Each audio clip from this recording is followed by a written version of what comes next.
KBS 1라디오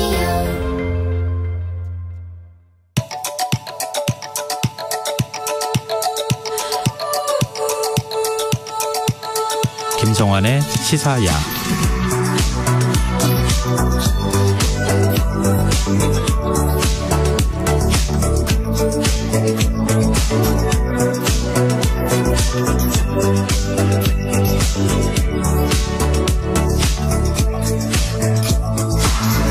하루의 마무리, 오늘도 함께 하시죠. 시사평론가 김성환입니다. 나경원 전 의원의 불출마 선언 이후 국민의힘 전당대회 판도가 요동치고 있습니다. 민주당 이재명 대표는 내일로 예정된 두 번째 검찰 출석을 앞두고 민생 행보를 이어갔는데요.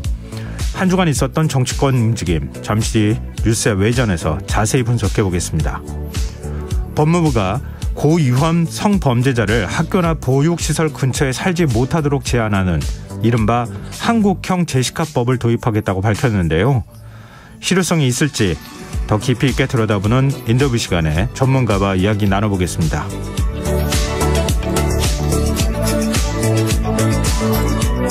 김성환의 시사에는 청취자 여러분들의 관심과 참여 기다립니다. 방송 내용과 관련해 의견 있으신 분들은 문자 보내주십시오. 당첨된 분들께는 모바일 쿠폰 보내드릴 텐데요. 참여하실 번호는 샵9730이고요. 짧은 문자는 50원, 긴 문자는 100원의 이용료가 부과됩니다. 콩 어플리케이션과 KBS 1라디오 유튜브 채널을 통해서도 저희 방송을 실시간으로 시청 또 참여하실 수 있습니다. KBS 1라디오 김성환의 시사야. 그럼 지금 시작하겠습니다.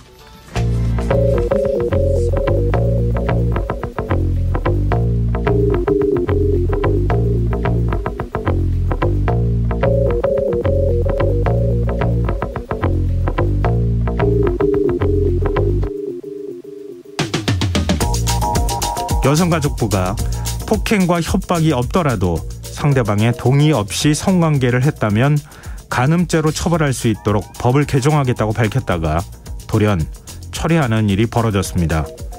문제는 여가부의 해명도 석연치 않다는 건데요.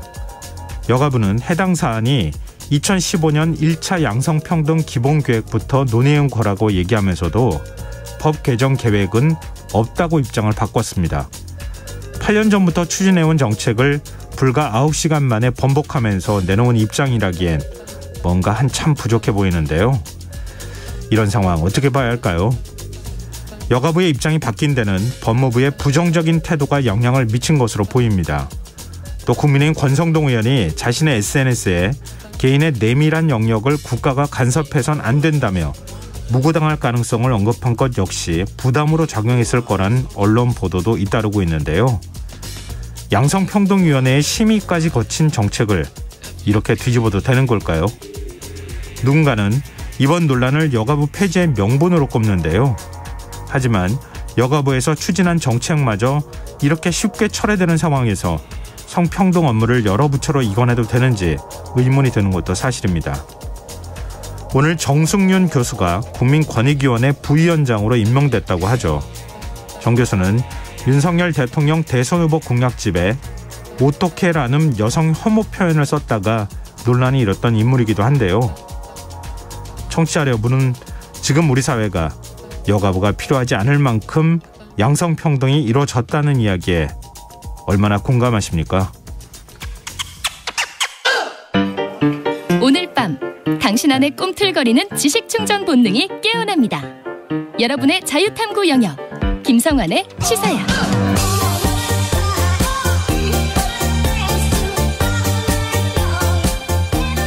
한 주 동안 있었던 이슈 가운데 우리가 조금 더 깊이 들여다봐야 할 정치권 움직임 분석해보는 시간입니다. 뉴스의 외전 늘 함께해 주시는 패널 두 분 소개해드리겠습니다. 배종찬 인사이트K 연구소장 자리해 주셨습니다. 안녕하세요. 안녕하십니까. 김민하 시사평론가 모셨습니다. 안녕하세요. 안녕하세요. 굉장히 날씨 추워졌어요. 네, 너무 춥습니다. 이게 날씨가 뭐 종잡을 수가 없어요. 그러니까 이게 뭐 심장까지 떨리는 그런 추운 날씨인데 그래도 KBS 가까이 오면서 또 마음이 풀어졌어요. 시사회가 있으니까요. 그럼요. 네. 근데 별로 평상시에도 취해 안 탈 것 같긴 해요. 네. 김민하 평론가. 네. 요즘에 난방비 때문에 너무 시끄러워가지고 이제 집에 있으면은 이제 난방이 돌아가지 않습니까? 네, 그렇죠. 바닥이 좀 뜨끈해지고 이러죠. 그러면 괜히 내가 잘못한 것 같고, 괜히 죄책감이 들고 뭔가 잘못되는 것 같다 이런 생각이 이제 들거든요. 근데 시사에 오면은 그런 생각이 없이 이제 안심할 수 있다. 근데 혹시 또 모르죠. 네. KBS도 이제 난방비를 아껴야 될지 모르기 때문에 네, 어떻게 해야 될까 고민이 큽니다. 난방비 지금 아껴야 되는 상황이에요. 제가 난방비가 보니까. 좀 비쌀 때는 난방을 입으면 좋더라고요. 하여튼 춥지 않도록 KBS는 예. 따뜻하게 특히 시사회는 더 따뜻하게 그렇습니다. 해드리도록 하겠습니다. 세계에서 두 분도 제일 따뜻한 프로그램이죠. 네, 알겠습니다. 자, 설 명절 이후에 윤석열 대통령이 이른바 식사 정치가 다시 활발해지는 분위기예요. 일단 시점이 참 묘하긴 해요. 네. 그러니까 아랍에미리트 순방 다녀오고 난 다음에 순방 성과를 뭐 강조하거나 여당 지도부나 아니면 여당 국회의원들하고 뭔가 교감을 나누는 거는 뭐 있을 수 있는 일이라고 보이는데 예. 지금 국민의힘 내부가 전당대회 때문에 굉장히 시끄러웠었던 상황이잖아요. 뒤숭숭하죠. 네. 이런 상황에서 대통령이 연이어 식사 정치를 한다? 이거 어떻게 봐야 됩니까? 그거 뭐 소통이라고 할 수 있습니다. 뭐 식사 소통이고 또 초선 의원들도 만나고 지도부도 만나고 또 김건희 여사는 여성 의원 한 10여 명 만나고 여튼 조금 만나고 이렇게 소통하는 건 좋다고 봅니다. 예. 근데 이제 우리가 대통령에게 또 국민들이 기대하는 것도 있습니다. 뭐 대통령이 완벽하게 할 수는 없지만 결국 대통령의 이 소통은 삼축 소통이거든요. 예. 하나는 이제 여당의 소통이 있고 또 하나는 뭐 국민의 소통이 있고 또 야당의 소통이 있다면 뭐 대통령이 국민과의 소통은 어떤 식으로든 적극적으로 하려고 그렇게 노력하는 모습으로 보고 그건 예. 뭐 이제 국민들이 평가하면 되니까 다만 이제 그래도 요즘 같이 뭐 난방비 이야기도 했습니다만 이런 난방비와 관련된 예산 관련 어떤 식으로 이것을 바우처가 됐든 지원을 할지 여부 이런 것만 하더라도 야당과 또 소통할 수밖에 없거든요. 근데 야당과의 소통이 너무 꽉 막혀 있다는 거. 또 한편으로는 여당과의 소통을 하지만 뭔가 여당 전체가 아니라 여당의 부분 일부분과의 소통은 아닌가. 결국 우리가 쉬운 건 아닙니다만 대통령의 소통은 좀 골고루 좀 고르게 됐으면 하는 그런 바람이 있습니다. 알겠습니다. 또 김건희 여사도 사실 공개 행보를 하고 있는 상황이기도 하잖아요. 여성 의원들을 한 10명 정도 만났다고 하죠. 뭐 짜장면 식사 같이 하면서 아주 화기애애하게 분위기를 네. 이끌어갔다 이런 얘기도 들리는데요. 근데 비윤석열계로 꼽히는 초선 의원들이 이번 만찬에 참석한 것을 두고서도 해석이 좀 나와요. 근데 또 이준석계라고 불리는 허은하, 김웅 의원은 또 불참했어요. 이거 어떻게 봐야 됩니까? 그러니까 언론은 이제 비윤계 의원들과의 식사도 했다 뭐 이렇게 쓰는데 네. 정확히 이제 그렇게 볼 수 있는 것이냐 여러모로 의문입니다. 그러니까 사람을 놓고 지금 국민의힘에 비윤이 있습니까? 그러게 말이에요. 이제 사람을 놓고 뭐 이 사람은 비윤이야, 친윤이야, 뭐 범윤이야, 뭐 나준, 반윤이야, 뭐 이렇게 하기도 어렵고. 네. 그래서 다양한 면이 있는 건데 특히 이제 이 초대를 받았다고 하는 그 비윤 인사로 분류되는 분들도 그 자기 색깔이 최근에 뭐 그렇게 막 뚜렷하다든지 뚜렷한 주장들을 막 했다든지 또는 이제 어떤 의원의 경우에는 원래는 친유계인데 최근에 이제 탈친유 뭐 선언을 한 분이고 뭐 이렇단 말이죠. 그런 것들을 탈친유도 있어요. 뭐 그렇다고 하더라고요. 난 더 이상 유승민계가 아니다라고 선언을 하셨다는데 네. 그런 것들을 종합을 해보면 지금 당장 껄끄러운 주장을 하고 있는 사람들은 또 안 만난 거예요. 그러니까 대통령이. 그러니까 저는 이제 이렇게 다양한 어떤 만남을 가지는 건 좋은데 배 소장님 말씀하신 거와 마찬가지로 이게 이 만남의 어떤 명분이라든가 의미가 우리 대통령은 비윤도 만나 이런 게 아니라 이게 어떤 성격이다라는 게 있어야 되는 거거든요. 그러니까 네. 이번에 사실은 핑계가 좋았지 않습니까? 이 아랍에미리트 순방 성과가 있으니까 네.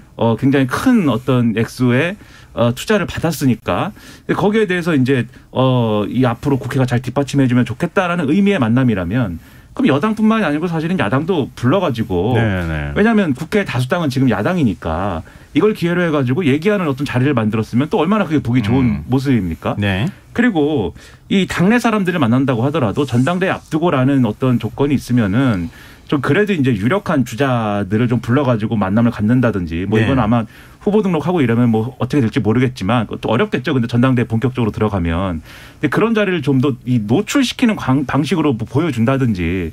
근데 그게 뭐 껄끄럽다고 하면은 어쨌든 이 상황을 좀 이 정리하는 화합의 자리로 만드는 그런 모습을 보여주려고 노력하는 그런 자리여야 되는데 또 그런 것 같지도 않고. 네.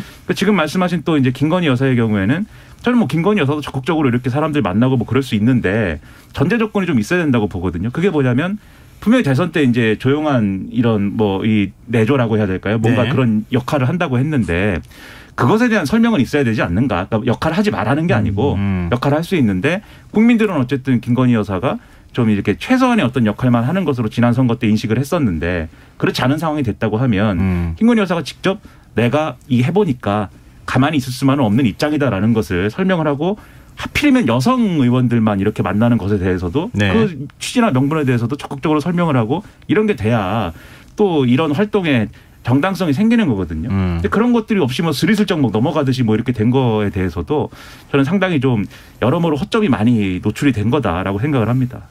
이런 발언 김민하 평론가니까 하는 거 아닌가 싶은 생각도 있어요. 이미 다 그 단계 넘어간 거 아닌가 싶은데요. 근데 저는 이제 계속 생각이 나더라고요. 이게 그러니까 이 보다 보면은 김건희 여사 활동할 수 있는데 근데 그때 그 얘기는 어떻게 됐지? 자꾸 이제 생각이 나는 거죠. 아마 그런 국민들도 많이 있을 거라고 저는 생각합니다. 네. 근데 윤 대통령이 여당 지도부와 만났을 때 예. 국민의힘 전당대회에 참석하겠다 이런 뜻을 밝혔잖아요. 이게 뭐 선거법에 위반되는 건 아니다 이렇게 얘기는 하고 있지만 네. 뭐 과거 박근혜 전 대통령도 참석한 적이 있다고 하잖아요. 예. 근데 뭐 지금 나경원 전 의원이 결국 불출마하는데 예. 대통령실도 일정하게 영향을 미쳤다는 얘기가 나오고 있는 상황이잖아요. 그래서 뭐 당무 개입 논란까지 이뤘던 상황인데 맞습니다. 윤 대통령이 전당대회 흔쾌히 참석한다고 얘기했다는 발언 이게 어떤 의미로 해석해야 됩니까? 그래서 뭐 대통령의 관심으로 이해할 수도 있겠죠. 네. 대통령이 뭐 당의 총재나 공식적인 직함이 있는 건 아닙니다만 여당의 이 현직 대통령이고 그리고 그만큼 전당대회가 중요하고 많은 당원들이 참석하니까 갈 수 있습니다. 근데 자꾸만 이제 김민하 평론가와 제가 이제 조언을 드리는 것은 네. 그래 어떻게든 대통령의 소통이 또 잘 돼야 나라가 무럭무럭 이렇게 잘 될 수 있는 길이기 때문에 계속해서 그런 차원의 이 분석을 드릴 수밖에 없는데 이런 말이 있습니다. 이해를 사야지 오해를 사면 안 된다. 그러니까 어떤 의미입니까? 이해를 사야지. 그러니까 예. 어떤 소통이라는 것은 상대방의 understanding, 공감을 살 수 있는 이해가 돼야 되지. 그래? 저게 그러면 초선 의원들을 허나 김웅을 뺐다면은 뭐 나경원 전 의원에게 쓴소리를 한 사람만 만난 건가, 격려를 해준 건가? 그러니까 이게 이런 오해가 나올 수도 있거든요. 예. 오해를 살 수도 있거든요. 그럼 괜히 좋은 행보를 대통령이 해놓고도 그거는 억측이 나올 수밖에 없는 것이거든요. 그러니까 대표적인 것이 우리가 YS 때인가 이 남원정 이른바 남경필, 원희룡, 정병국 이들 의원들은 거침없이 이야기를 해도 그것을 받아주는 당내의 분위기가 있었습니다. 그래서 그걸 통해서 당의 새신 동력으로 삼았거든요. 예. 저는 그게 중요한데 지금은 정병국 전 의원은 어디로 갔나요? 남경필 전 지사는 어디로 갔나요? 이제 원희룡 장관이 남았는데 원희룡 장관은 지금 본인의 행보가 또 너무 바쁘거든요. 그런데 예. 여기서 저는 핵심적으로 이것만 말씀드리고 싶습니다.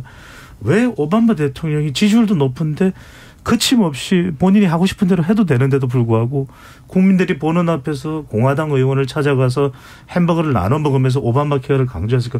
국민들이 본다는 것이거든요. 그러니까 저는 이 YS가 그렇게 민주화의 열사로서의 투사로서의 역할도 했지만 그 쓴소리를 다 받아들였다는 것, 그것 자체가 민주주의가 되는 것이죠. 알겠습니다. 뭐 어찌 생각해 보면 그동안에 윤심 논란이 굉장히 시끄러웠었고 윤 대통령의 마음에 특정 후보가 다 뭐 가지고 갔다. 그래가지고 뭐 관저 만찬을 했니 안 했니 가지고 후보들끼리 싸우는 이런 상황이잖아요. 그러니까 그렇게 하면서 당이 좀 어수선해졌는데 대통령이 당을 좀 결속하고 그동안에 흐트러진 것들 좀 다잡을 필요가 있다. 뭐 이런 판단도 좀 깔려 있을까 싶기는 한데 이게 또 달리 보면 또 다르게 해석될 여지가 있는 거잖아요. 내 마음을 더 소통을 하면서 그대로 전달하기 위해서 만났다고 또 해석할 여지가 있어서 네. 참 하여튼 논란이 있는데 이제 미래 얘기도 해보죠. 지금 나경원 전 의원이 어찌됐든 간에 전당대회 불출마 선언을 한 거잖아요. 이제 유력 그 당권 주자 2명은 김기현, 안철수 이렇게 좁혀질 수밖에 없는 상황이 됐는데요. 일단 나 전 의원이 불출마 선언한 이후에 당심이나 민심이 어떻게 변했을까? 지금 주목할 만한 여론조사 결과가 나왔어요. 김민하 평론가께서 먼저 좀 설명을 해 주시죠. 네, 리얼미터가 미디어 트리뷴 의뢰로 지난 25일부터 26일까지 이틀간 전국 성인 남녀 1,009명을 대상으로 조사를 했는데요. 이 중에 자기가 이제 국민의힘 지지층이다라고 밝힌 이 사람은 422명이었습니다. 예. 그러면 이게 뭐 전국 성일 대상으로 한 여론조사지만 국민의힘 지지층에서 김기현 의원 그리고 안철수 의원 각각 얼마나 이제 좀 지지를 획득했느냐에 대해서는 샘플이 이제 422명이 되는 거겠죠. 네. 일단 김기현 의원은 국민의힘 지지층에서 40% 당대표 지지도 1위를 차지를 했고요. 안철수 의원은 33.9%였는데 이게 직전 조사하고 비교를 하면 16.7%포인트가 증가를 한 겁니다. 그러니까 나경원 전 의원의 지지세가 상당히 이쪽으로 옮겨갔다. 이런 해석이 가능한 그런 상황으로 보이는데 네. 이 김기현 의원, 안철수 의원 지지율 격차는 직전 조사에서 두 사람 놓고 봤을 때는 23%포인트 수준이었지만 이번 조사에서는 오차 범위가 이제 플러스 마이너스 4.8%포인트인데 예. 이 아니라고 할 수 있는 6.1%포인트로 좁혀졌다. 이 내용이고요. 예. 그다음에 다른 후보들 유승민 전 의원의 경우에는 8.8%로 3위, 황교안 전 대표 4.7%, 윤상현 의원 3.2%, 조경태 의원 1.8% 순서였습니다. 그리고 이제 가상 양자 대결을 해보면은 예. 김기현 의원이 48%, 안철수 의원이 40.8%로 나타났는데 이 두 후보 간 격차가 그럼 7.2%포인트니까 역시 이제 오차 범위 내인 것으로 판단이 되는 것이죠. 이 여론조사들 자세한 내용은 중앙선거 여론조사 심의 홈페이지를 참조하시면 되겠습니다. 네. 분석을 좀 해주세요. 네, 예. 나경원 의원, 안철수 의원의 지지율이 지금 2배 가까이 올랐거든요. 그렇습니다. 이거 이제 다자 대결 구도인데 예. 다자 대결에서는 그만큼 안철수 의원의 경쟁력이 부각되고 증진됐다. 이렇게 해석을 할 수가 있는 거죠. 왜냐하면 네. 나 전 의원이 비워놓은 자리가 안철수 의원 쪽으로 옮겨가서 이제 지지가 된다. 이렇게 이제 해석을 할 수가 있거든요. 네. 근데 이제 문제는 결선 투표입니다. 근데 결선 투표 조사 결과를 보면은 다자 대결 구도에서의 약진과는 다르게 김기현 의원이 7.2%포인트라고 이야기를 하셨죠. 그죠? 안철수 의원이 이기는 결과로 나오거든요. 물론 이건 오차 범위 내입니다. 네. 그래서 오차 범위 내에 팽팽하다고 볼 수 있는데 그러면 나경원 전 의원이 이 불출마 선언을 하기 전인 25일 전에 실시된 조사는 가상 양자 결선 투표 대결에서 안철수 후보가 이기는 결과가 나온 것도 있었는데 왜 그러면 좀 달라졌을까? 불출마 선언 이후에. 저는 이게 이제 이렇게 뭉쳐지는 거죠.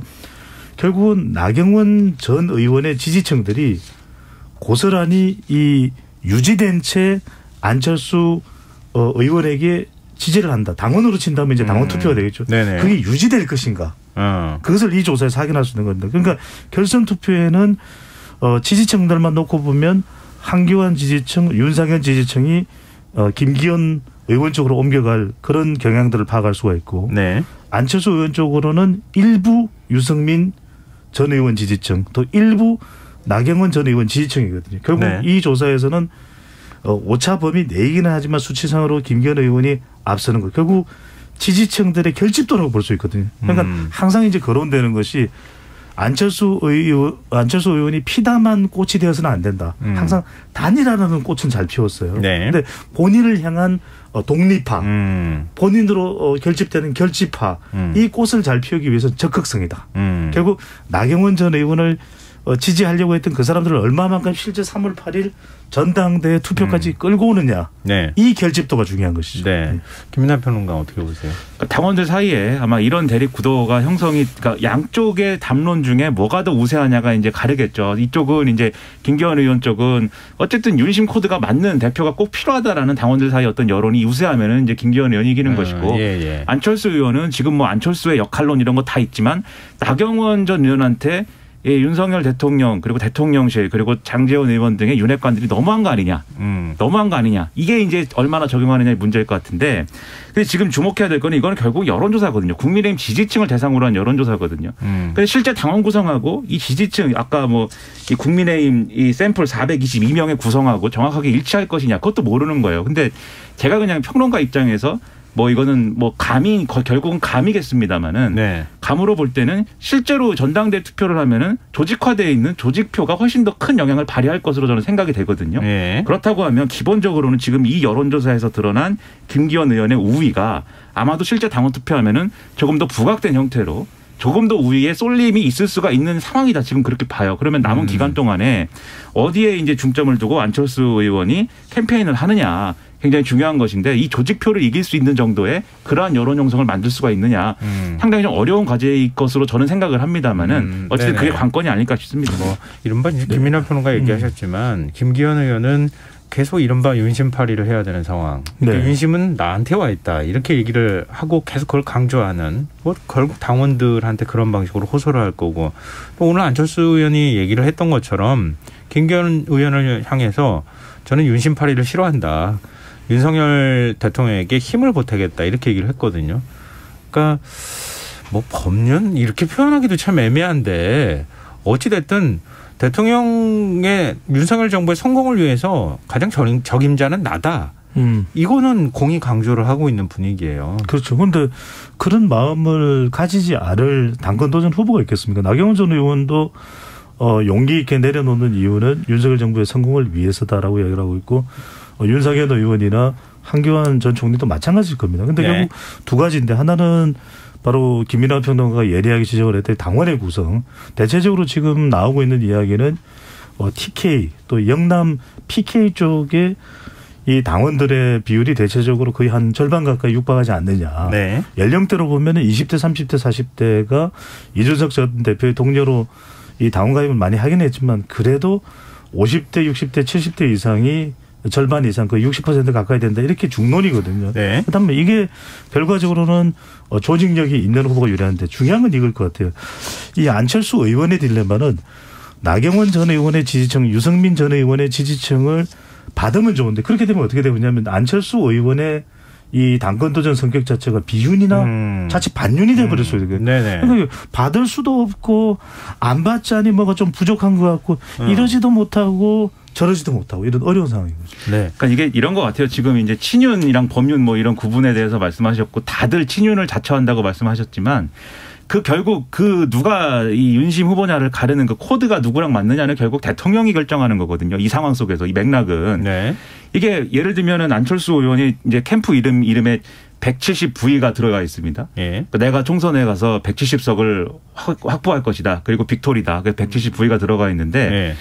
그러니까는 뭐 170V, 170볼트의 그 플러그를 아무리 꽂아봐야 220볼트에 안 들어가는 거거든요. 그러니까는 네. 220볼트에다가 이제 꽂는 플러그 맞느냐 이게 중요한 어떤 하나의 쟁점인 건데 근데 제가 볼 때 이번 전당대회는 그래서 이 3대 쟁점이 있을 것 같아요. 네. 첫째가 이 윤심 코드 맞느냐. 네. 이 쟁점에서 이제 어떻게 하느냐. 여기 이 쟁점에서는 그래서 이제 안철수 의원이 상당히 불리한 것이죠. 네. 그러니까 또 하나는 당성. 이 사람이 얼마나 오랫동안 이 국민의힘이라는 어떤 보수 정당에 오랫동안 그 해왔느냐. 착근이 됐느냐. 이것도 이제 안철수 의원은 불리한 것이죠. 그 쟁점마다 네. 불리한데 마지막으로 안철수 의원이 그래도 유리하게 끌고 갈 수 있는 쟁점이 총선 경쟁력이잖아요. 그렇죠. 그리고 총선 경쟁력이라고 하면 본인의 캐릭터나 수도권이나 뭐 중도 소구력 이런 것도 있겠지만 공천 어떻게 하느냐 이게 있거든요. 네. 근데 김기현 의원이 되면은 이른바 윤핵관 공천을 할 거다라고 보는 시각들이 많은 거고 사실은 김기현 의원은 그게 약점이니까 요즘에 그래서 김장현대 얘기를 안 하는 것이고 예. 안철수 의원은 여기를 그런 공략을 하겠죠. 결국은 이제 이 윤핵관 공천 되는 것이고 그러면 총선 지는 거다. 나는 이 빚진 게 없어서 그냥 공정한 공천하는 거다. 요 구도인데 당원들이 그러면은 여기서 이제 어디를 갖고 얘기를 하는 게 어느 쪽에 힘을 실어주는 게 훨씬 더 나은 선택이냐. 이걸 네. 판단할 수가 있어야 되는 상황이다. 그것이 갈림길이다. 그렇게 이제 봐야 되는 거죠. 참 이게 이런 질문 난처할 수도 있는데요. 두 분은 결선 투표까지 갈 거라고 보십니까? 1차 투표에서 뭐 김기현 예. 의원이 과반이 나오면 그냥 끝나는 거잖아요. 예. 안철수 의원이 과반이 나올 가능성은 현재로서는 그렇게 높지 않다고 보통 이제 보고 있는 건데 네. 저는 결선 투표를 안 갈 것 같아요. 안 갈 것 같다. 네. 김민하 평론가 어떠세요? 저도 이제 내심 그런 생각이지만 결선 투표를 가리라 봅니다. 네. 그건 무슨 얘기입니까? 저하고 다르게 한다는 거죠. 네. 뭐 다 똑같은 얘기만 하면은 좀 이상하니까. 왜 그래요? 그거 지금까지 구도로 보면은 우리 방송 문화 달라졌어요. 아니 근데 이번에 나경원 전 의원을 너무 무리하게 이렇게 좀 배제했다라는 여론이 또 없는 건 아니고 네네. 또 방금 말씀드렸듯이 윤핵관이라고 하는 이 분들이 전횡이 너무 심해서 그게 오히려 대통령에게 이게 좀 나쁠 수 있다. 라는 게 있다고 하면은 이런 것들을 통해서 한번 그래도 결선을 한번 해볼 필요가 있지 않아 이런 판단이 적용될 수도 있다. 근데 저는 예, 뭐 결선에 가더라도 김기현 의원이 유리하지 않을까라고 이런 생각을 합니다. 듣고 보니 어쨌든 그럴 것 같은데요. 네. 어쨌든 김민하 평론가의 속마음은 결선까지 안 갈 것 같다는 쪽에 기울어져 있다는 건 뭐 맞는 것 같습니다. 저는 예상보다 김기현 의원이 셀 것 같다. 네, 그런 생각은 듭니다. 네, 제가. 그러면 하나만 더 질문 네. 드려볼게요. 유승민 전 의원 전당대회 출마 선언 할 것 같습니까? 저는 안 할 것 같다. 두 분 김민하 평론가 어떠세요? 이것도 이제 방송 문화가 달라졌다니까. 네, 그 여의도 정치의 순리로 보면 안 하는 게 맞는데 유승민 전 의원이 또 힘든 상황에서도 약간 좀 뭐랄까요 고집 있게 해온 것이 또 있긴 있어요. 그래서 할 수도 있다. 네, 그렇게 생각합니다. 이거는 나왔으면 좋겠다 이런 말로 제가 좀 해석을 하면 아니고 제가 좋고 나쁘고 할 건 없는데. 친유는 아니죠. 네. 아니 저는 친김이죠. 네. 김성환. 네. 저는 예. 신시. 신시사야. 이게 사실은 지금 상황으로 보면은 일반적인 정치 분석을 하는 뭐 정치인들뿐만 아니라 예. 기대는 있지만 현실은 굉장히 좀 차갑거나 맞습니다. 예, 좀 딱딱하게 굳어 있는 상황이 아닐까 이렇게 좀 생각이 요거는 돼요. 하나 말씀드리면 유승민 전 의원 입장에서는 안 나오는 게 어쨌든 좋다고 생각할 수 있지만 같이 지금 묶여 있는 이준석 전 대표 입장에서는 유승민 전 의원이 사실 나와야 됩니다. 그래야 지금까지 입당 캠페인 해온 거에 성적을 한번 짚고 넘어갈 수가 있거든요. 이거 네. 실력 확인을 해봐야 되기 때문에 나왔으면 좋겠다고 생각을 할 건데. 흥미로운 포인트네요. 근데 이게 이제 유승민 전 의원의 이해관계가 과연 맞을지 지금으로서는 저는 안 맞는다고 보지만 뭐 어떻게 될지는 좀 더 지켜보는 게 전 뭐 맞다고 봅니다. 네, 알겠습니다. 자, 지금 여러분께서는 KBS 1라디오 김성환의 시사회를 듣고 계십니다. 뉴스회전 김민하 시사평론가, 배정찬 인사이트 K 연구소장 두 분 패널과 함께하고 있습니다. 이제 좀 화제를 바꿔보죠. 민주당 이재명 대표가 내일 검찰에 이제 또 한 번 지난번에 이어서 2차 출석을 하게 되는 건데요. 이번 출석 앞두고 뭐 이재명 대표가 민생행보도 계속했고 또 검찰 수사의 부당함에 대해서도 뭐 굉장히 강한 톤으로 비판을 하기도 했었는데요. 이번 조사에서 일단은 뭐가 쟁점이 될 것으로 보세요? 저는 가장 큰 것은 과연 정말 이재명 대표가 당시 성남시장 시절에 14년인가요? 그 시점에 시장으로서의 이재명 대표가 뭔가 보고를 받아서 선제적으로 결정한 게 있었냐. 네. 왜냐하면 지금 계속 유동규 전 본부장의 이 정언을 빌어서 나오는 내용이 바로 그것이거든요. 이재명 시장이 먼저 그렇게 하라고 했었다. 이런 이야기가 나오는 것이거든요. 네. 그리고 정진상 전 실장을 통해서 이 지분의 절반 정도를 전달한다라는 것을 승인받고 뭐 시작이 됐다. 이런 이야기들이 나오는 것이거든요. 네. 결국 저는 이 부분을 가지는 조사가 될 걸로 보입니다. 왜냐하면 이건 뭔가 근거가 있는 건 아니거든요. 예. 이미 시장으로서 승인권자로서의 역할들은 뭐 이전에 우리가 2021년이었나요? 국정감사 등을 통해서 다 발언이 되었던 내용들이고 확인을 충분히 할 수 있는 내용들이 문건으로 된 것은 결과적으로 그 과정에 의도가 있었냐? 그것이 말 그대로 대장동 이른바 대장동 일당들이 지금 증언하고 있는 그 내용대로인가 아닌가. 예. 그것에 대해서 이런 정황 점검 말고 진술 점검 말고 검찰이 가지고 있는 근거 자료가 있느냐, 문서 자료가 있느냐. 저는 이게 핵심이지 않을까 싶습니다. 네, 김민하 평론가 어떻게 보세요?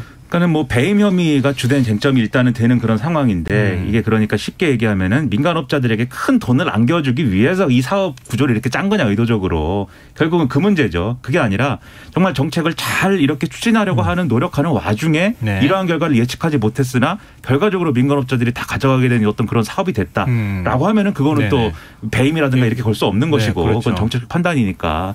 요건데 지금 나와 있는 여러 가지 뭐 얘기나 이런 걸로는 일단 배임이냐 아니냐의 문제를 뭐 이런 자리에서 이제 확정적으로 얘기하기는 좀 어려운 것 같아요. 이 사업의 성격상. 그래서 네.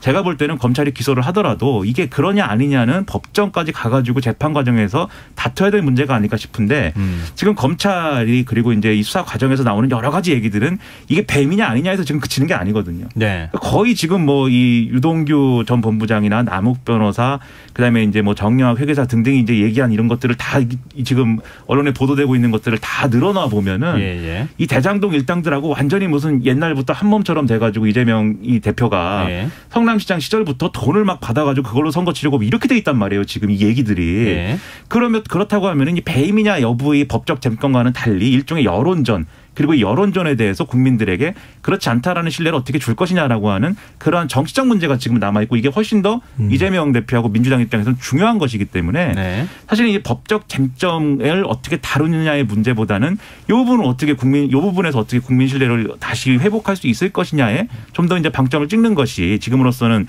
이재명 대표와 민주당이 굉장히 중요한 과제이다라고 제가 생각을 합니다. 이게 사실 뭐 검찰이 기소한다고 이게 다 유죄가 되는 건 아니잖아요. 그렇죠. 재판 네. 과정을 통해서 예. 어떤 건 유죄가 될 수도 있고 아니면 모두 무죄가 될 수도 있고 뭐 이건 좀 지금 상황으로서 아무도 알 수가 없는 알 건데. 수가 없습니다. 네. 그러면 어찌됐든 뭐 정권이 바뀌든 어찌됐든 간에 검찰이 이재명 대표를 수사하고 결국 그 수사를 통해서 기소를 하게 된다.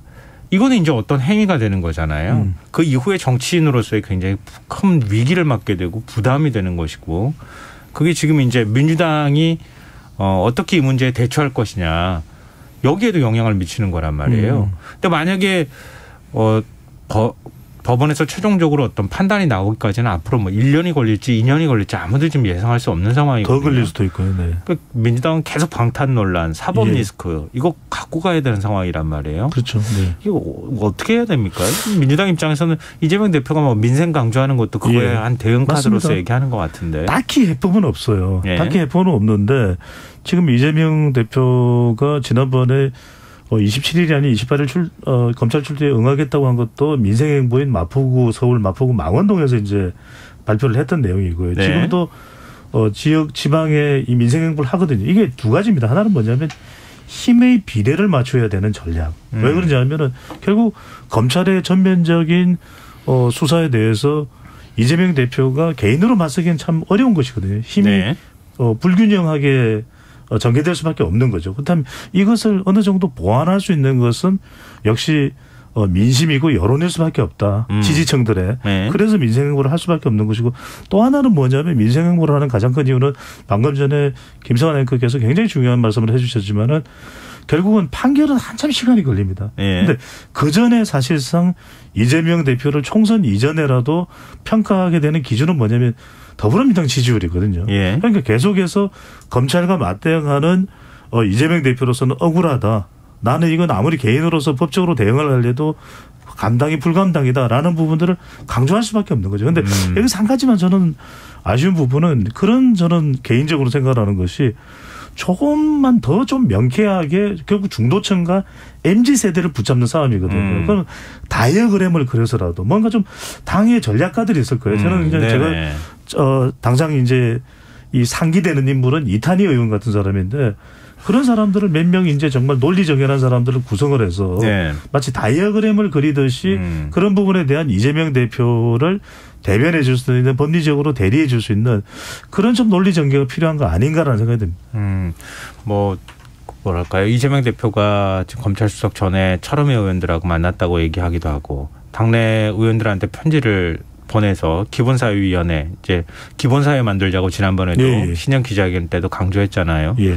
참여를 해달라 이렇게 독려하는 내용을 이제 담은 편지를 보냈다고 얘기하기도 하고 또 검찰을 향해서는 각을 좀 더 세우고 이렇게 간단 말이에요. 일종의 내부 결속을 하려고 하는 움직임하고 민생을 통해서 민주당의 존재감 또 이재명 대표의 존재감을 좀 부각시키는 두 가지 전략을 다 쓰는 것 같거든요. 김인하 평론가는 이게 좀 효과가 있다고 보세요? 저는 국민들의 이제 여론조사상의 반응이나 이런 걸 보면은 예. 효과가 지금으로서는 별로 없다고 말할 수밖에 없어요. 이것은. 네. 왜냐하면 지금 이재명 대표가 예를 들면 지금 억울한 상황이라든지 또 검찰이 과도한 수사하지 말아야 될 것을 수사한다든지 국민들이 이렇게 보지 않거든요. 네. 그런 점을 고려해 보면 지금은 그런데 그러면 앞으로 그럼 어떻게 해야 되느냐의 문제에 있어서는 저는 어쩔 수 없이 민생행보 안 할 수 없는 겁니다. 이건 국회 다수당이고 네. 수권정당인데 당연히 민생행보 지금 같은 때 해야죠. 당연히 해야 되는 것이고 그리고 이재명 대표의 어떤 사법적 문제에 대해서 대응하지 않을 수 없는 거예요. 이것도 대응해야 되는 것인데 저는 방식이 좀 문제다라고 생각을 지금 합니다. 그 국민들이 신뢰할 수 있는 방식은 아니다. 예를 들면 검찰 수사 문제에 대해서 법리적인 문제를 해명을 계속 차분하게 합리적으로 하면 됩니다. 예를 들면 이 혐의는 맞지 않다. 이 혐의는 이렇지 않다. 이걸 해명해 가면 되는데 지금 물론 그걸 하고 있어요. 그런데 그 위를 덮어버리는 게 지금 수사가 덮어요. 수사. 네. 레토릭이 덮어버려요. 그게 네. 뭐냐면 검찰권 남용이라든지 검찰 독재라든지 검찰의 정치보복이라든지 이런 수사들이 있지 않습니까? 그리고 요 얘기를 국민들이 들으면은 어떤 법적 쟁점에 대한 어떤 나름대로의 판단을 한다기보다는 아 지금 자기들이 살려고 검찰하고 싸우려고 하는구나. 이 이미지만 사실은 박혀버리거든요. 그러니까 이렇게 할 것이 아니다라는 생각이 들고 그리고 민생행보라고 했을 때는 이 민생행보에 집중하는 어떤 그 이제 공간에서는 그 공간과 그 순간 그 사건에서는 그 민생에 대한 이슈가 나와야 되고 얘기가 대안이 나오고 해법이 나와야 되는 거죠. 근데 네. 보면은 이재명 대표가 이제 계속 이제 이 지역에 가서 지금 민생행보 하잖아요. 거기서 뭐 즉흥 연설도 하고 뭐 이렇게 하는데 즉석에서 얘기도 하고 뭐 질문에 답변도 하고 하는데 네. 결국 거기서 이제 그 정치 보복이다 하거든요. 그러면은 거기서 민생에 대한 여러 가지 내가 경기도지사도 지내봤는데 이 현장에 이 시장에 이런 해법도 필요하고 아마 이런 어려움도 있을 텐데 내가 고려하고 있습니다. 이런 얘기 다 그 검찰 얘기로 이 덮이는 거잖아요, 사실은. 그러면 이 일정은 왜 했냐 이렇게 되는 거거든요. 이런 점들을 볼 때 좀 더 전략적으로 이 취할 것은 취하고 버릴 것은 버리는 이런 접근이 필요한데 그걸 못 하고 있어서 좀 국민들의 신뢰가 다시 회복하기가 어려운 그런 여론조사나 이런 것들이 나오고 있는 거다라고 생각합니다. 네, 아마 시간상으로 이게 마지막 주제가 되지 않을까 싶은데요. 네. 근데 이재명 대표는 결국 검찰 수사를 받고 본인 스스로가 말했던 것처럼 기소를 당하고 뭐 사실 이번에는 구속영장 청구까지 갈 것이다 이런 얘기까지 나오고 있는데 지금 비명계 쪽에서 조금 더 목소리가 높아지고 있는 분위기예요. 세력화 움직임도 있고요. 예를 들면 비명계 의원 모임이 민주당의 길이 오는 31일 토론회 한다고 하기도 하고 뭐 문재인 정부 시절의 인사들이 사의제라는 걸 만들기도 하고 민주주의 4.0에서 뭐 모임을 했다고 한다거나 이런 얘기도 계속 나온단 말이에요. 당원 80조 문제하고 같이 연결되는 것 같은데요. 내년 총선까지 과연 이재명 체제로 갈 수 있겠느냐. 그걸로 선거 승리를 할 수 있겠느냐. 이거하고 지금 직결되는 문제 아닙니까? 지금 비명계 어떻게 움직일 거라고 보십니까? 두 분. 저는 기준은 한 2주간 평균의 민주당 지지율이라고 봅니다. 예. 왜냐하면은 재판도 그렇고 뭐 총선을 치러봐야 결과가 나오는 것이기 때문에 예. 그 전에 민주당의 길이라든지 비명계가 좀 더 목소리를 높일 수 있는 것은 결국은 당의 존립의 문제. 총선 때 이러다가 수도권을 완패하겠다. 그런 절체절명의 위기감이 감돌 때 뭉칠 수 있는 것이거든요. 비명계에서. 네. 그렇다면 지금은 딜레마입니다. 왜냐하면 이재명 대표를 그럼 대체할 수 있는 인물이 있는가? 그것도 아니고 그렇다고 해서 이재명 대표가 혐의가 명쾌하게 나와 있는 것도 아니고 예. 그렇다면 저는 결국 국민의 평가를 기준으로 삼을 수밖에 없을 거다. 왜? 결국 지지율이 말해줄 거다. 더불어민주당 지지층 내에서는 이재명 대표에 대한 지지와 결속도가 높아요. 예. 그럼 저는 전체적으로 봤을 때 이 2주간 평균을 냈을 때 더불어민주당 지지율이 25% 이상 유지되느냐 아니면 2주간 평균이 25% 평균을 냈을 때 밑으로 내려가냐. 저는 밑으로 내려가면 수도권에서 이기기 힘들거든요. 그래서 저는 비명계에서 일단 행동으로 갈 가능성도 열려 있다. 네, 김민하 평론가 어떻게 전망하세요? 저는 뭐 여의도 정치의 순리로 보면은 당연히 이제 이른바 비명계로 분류되는 이분들이 이 일종의 이제 플랜 B를 형성하는 구도로 이제 가려고 하는 것이고 그 네네. 순차적으로 그걸 간다고 보는데 근데 국민들이 볼 때는 예를 들면 이재명 대표 이 체제가 다른 사람이 대표하는 체제로 바뀐다고 해서 지금 민주당을 또 이렇게 대안적인 어떤 세력으로 볼 수 있는 조건이 마련되어 있느냐 그렇지도 않아요 사실. 이른바 이 비명계라고 하는 분들도 과거에 이제 이전 정권에서 맡았던 역할이라든가 그때 이제 어떤 가졌던 국민들의 이미지나 이런 걸 보면은 결코 뭔가 그래도 대안적이야 뭔가 믿을 수 있어 이런 거 아니거든요 지금. 네. 그렇다고 하면 저는 사람이 중심이 되는 그런 논의를 하기보다는 이 조건 민주당이 그럼 앞으로 어떻게 해야 되느냐. 모임 이름도 민주당의 길 아닙니까? 예. 그러니까 민주당이 어떤 길을 걸어왔고 어떤 길을 걸어오다가 어느 부분에서 잘못해서 정권을 잃었고 이 정권 잃은 거를 앞으로 어떻게 보완해가지고 다시 신뢰를 회복할 것이냐. 이 얘기에 중점을 놓고 이 얘기를 하다 보면 네. 저는 이재명 대표의 뭐 문제라든지 뭐 이른바 플랜 B라든지 당원 80조라든지 순리대로 풀릴 수 있는 거거든요. 근데 이게 또 내부에 그러한 어떤 사람을 가지고 어떤 싸우는 그런 구도가 되면 이게 지금 여당이 친윤 비윤 뭐 이래갖고 싸우는 거랑 비슷하게 국민들 눈에는 보일 거예요.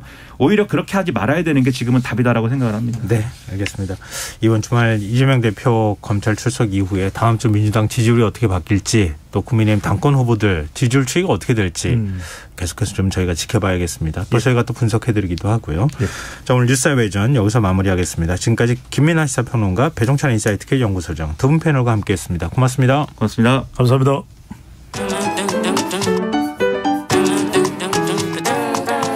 일일 시사권장량 채워가세요. 골고루 담았습니다. 당신만을 위한 하루 시사 김성환의 시사야.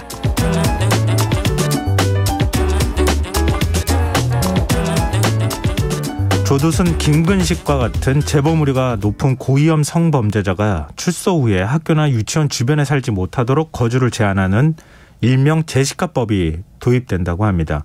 하지만 시행 효과에 대한 회의적 시각도 만만치 않은데요. 과연 제시카법이 무엇인지 실효성은 있을지 이은의 변호사 연결해서 얘기 나눠보도록 하겠습니다. 변호사님 안녕하세요. 안녕하세요. 이은희 변호사입니다. 네, 이게 원래 뭐 한국형 제시카법 이렇게 얘기하는 걸 보니까 미국에 있는 걸 좀 우리가 그 뭐랄까요? 벤치마킹 한다고 할까요? 이렇게 하는 것 같은데 왜 제시카법이라고 불리고 어떤 법안인지부터 설명을 좀 해주시면 좋겠어요.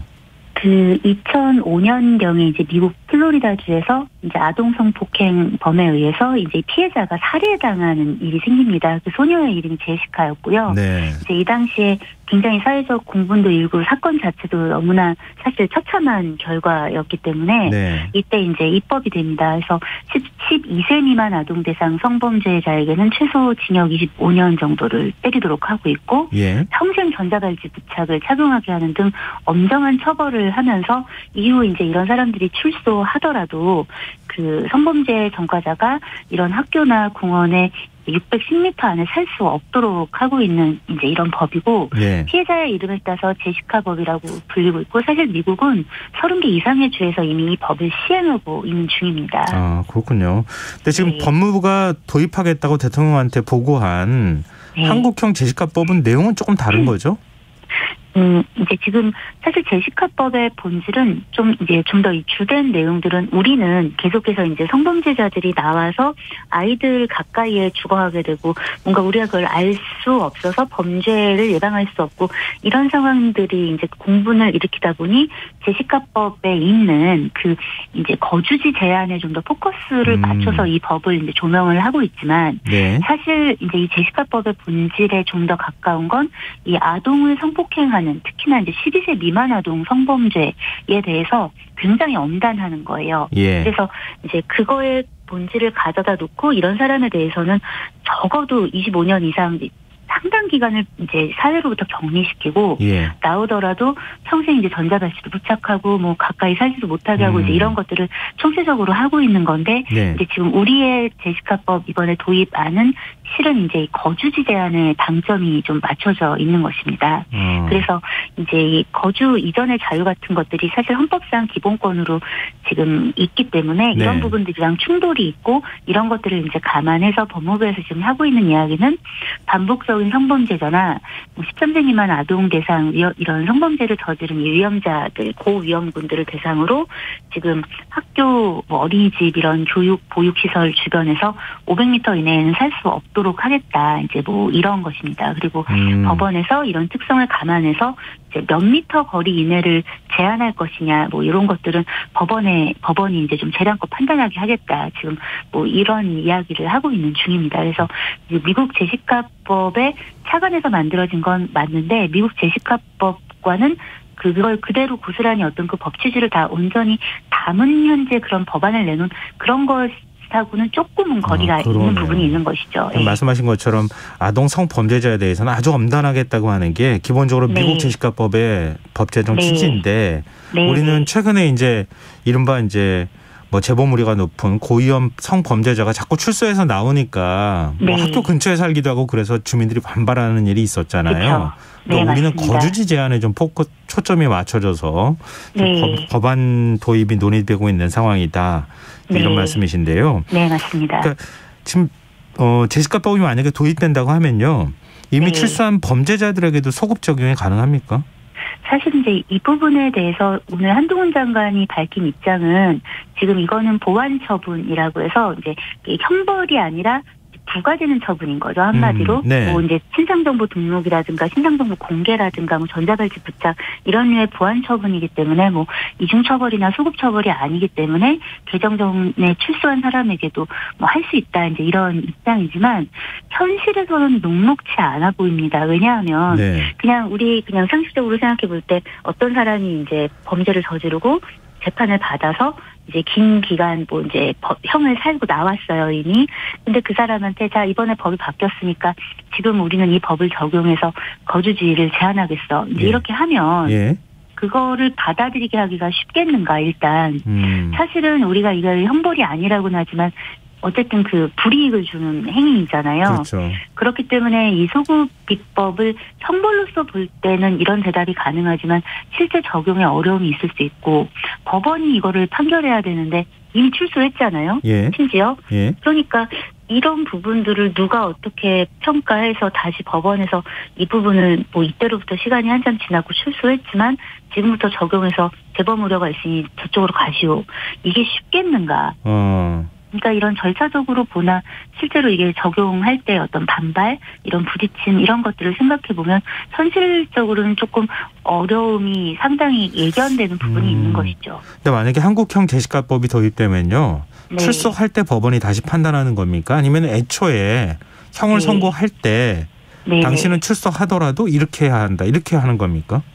지금 사실 이제 그 부분에 대해서는 명시적으로 이렇게 하겠다라고 이번에 밝히지는 않았어요. 예. 그런데 이제 통상적으로는 아마도 향후에 만약에 그 법이 이제 좀 정비가 돼서 제정이 되고 이런 것들이 반영이 되면 통상은 이제 이 사람에게 원 범죄에 대한 형을 이제 구형할 때 보완 처분으로서 같이 나올 확률이 좀 높아 보이는 것이죠. 지금으로서. 전자발찌 착용 명령을 내린다거나 이런 네. 것처럼 당신은 아동 대상 성범죄자이기 때문에 나중에 만기 복역하고 출소할 때에도 이런 제약을 당할 수 있다. 이렇게 해서 거주지 제한을 걸 수 있다는 거죠. 네, 왜냐하면 이게 이 사람이 이미 그런 재판이 끝나서 형을 살고 있으면 사실은 그 후에 이 사람이 출소하기 전이나 출소한 후에 이제 갑자기 돌연 소환해가지고 이제 이렇게 너는 재범 우려가 높다. 이제 이렇게 하면서 너는 거주지를 지금부터 제한하겠다.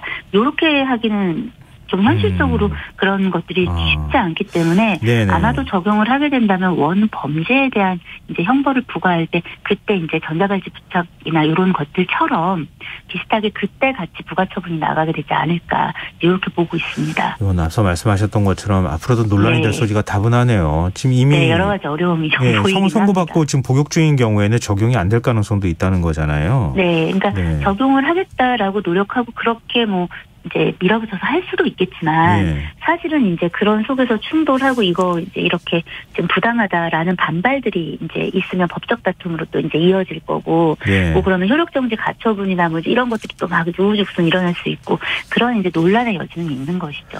근데 또 하나 논란이 되는 게 지금 뭐 예를 들면 학원이나 학교 이런 이제 교육시설, 보육시설 주변 한 최대 500m 내에는 거주할 수 없도록 한다는 거잖아요. 네, 맞습니다. 근데 예를 들면 서울과 같은 대도시, 수도권에 있는 도시 같은 경우에는 다 500m 안쪽에 걸린다면서요. 그 서울을 기준으로 보면은 학교나 어린이집 등 보육시설이 8,000군데 이상이라고 해요. 그런데 이제 그거를 그냥 평균적인 면적이랑 이제 산술적으로 환산해서 보면 300m마다 있는 거예요. 그러면 이제 사실상 이거를 이제 이렇게 해가지고 500m로 이렇게 그려가지고 보면 사실은 서울에서는 살지 못하게 되는 결과로 이제 이어집니다. 물론 법 취지를 생각해보고 우리가 이제 어떤 법감정, 저도 마찬가지고 생각해보면 이런 종류의 사람들이 우리 근처에 살지 않았으면 좋겠으니까 그것까진 좋은데 문제는 이제 이렇게 됐을 때 과도하게 거주의 어떤 자유를 침해하게도 되지만 거주 권리 같은 것들에 대한 충돌도 있지만 문제는 이 사람이 가족과 살고 있을 때 그 가족에게도 사실은 이제 그런 권리 침해 문제가 생기게 되고 한국은 미국이랑 좀 다르게 집을 이제 이 렌트하는 개념이 더 많은 게 아니라 집을 소유 재산 이제 이런 개념으로 본단 말이에요. 그런데 이제 만약에 집을 현재 가지고 있어요.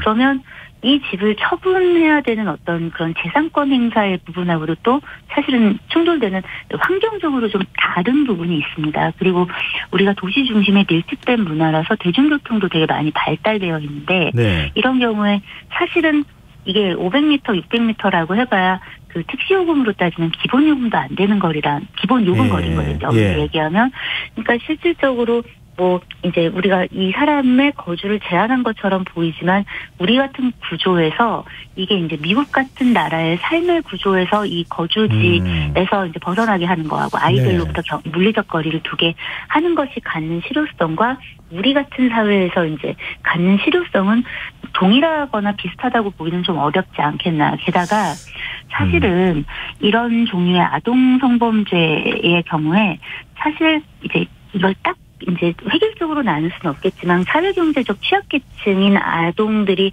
아무래도 범죄 노출이 될 확률이 높은데 이런 아동들은 사실 어떻게 보면은 이런 아이들이 살고 있는 곳들이 치안도 더 불균형하고 원거리 통학을 한다든가 하는 일들도 많단 말이죠.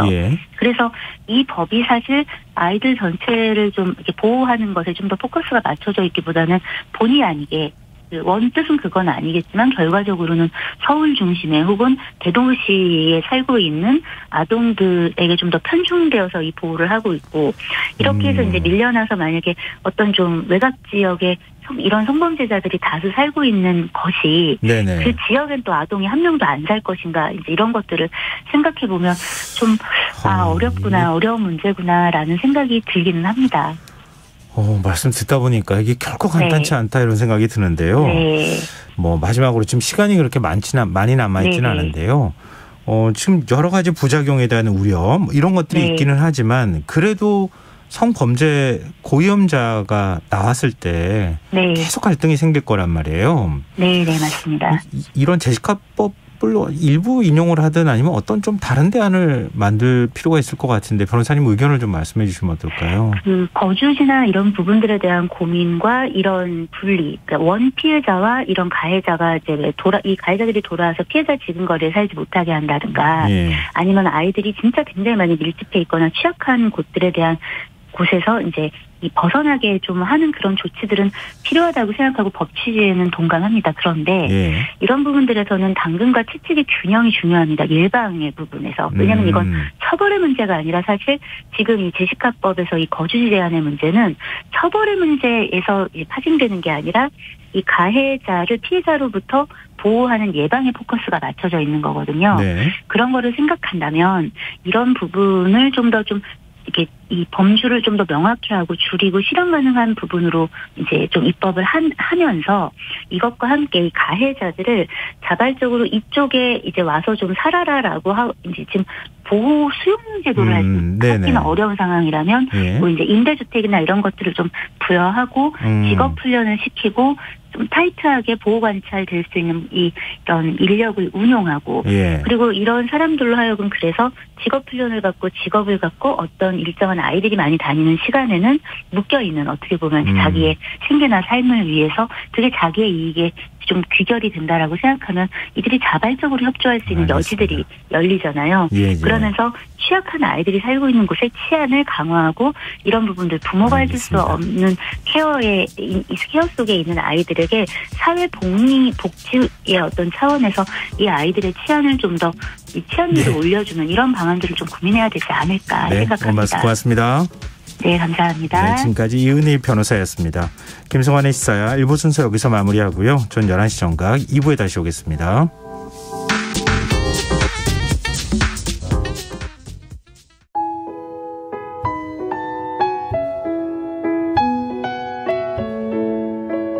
경제적인 어려움에 처한 위기 가정들이 늘고 있습니다. 복지 사각지대에 처해 있는 가정들을 미리 찾아서 지원하고 위기로부터 구하는 일이 시급한데요. KBS 강태원 복지재단은 전국의 복지관과 연대해 복지 사각지대에 있는 위기 가정들을 찾아서 지원하는 운동을 시작합니다. 생활고로 인해 소중한 생명과 가정이 파탄나는 비극이 다시는 일어나지 않도록 이 일에 함께해 주십시오.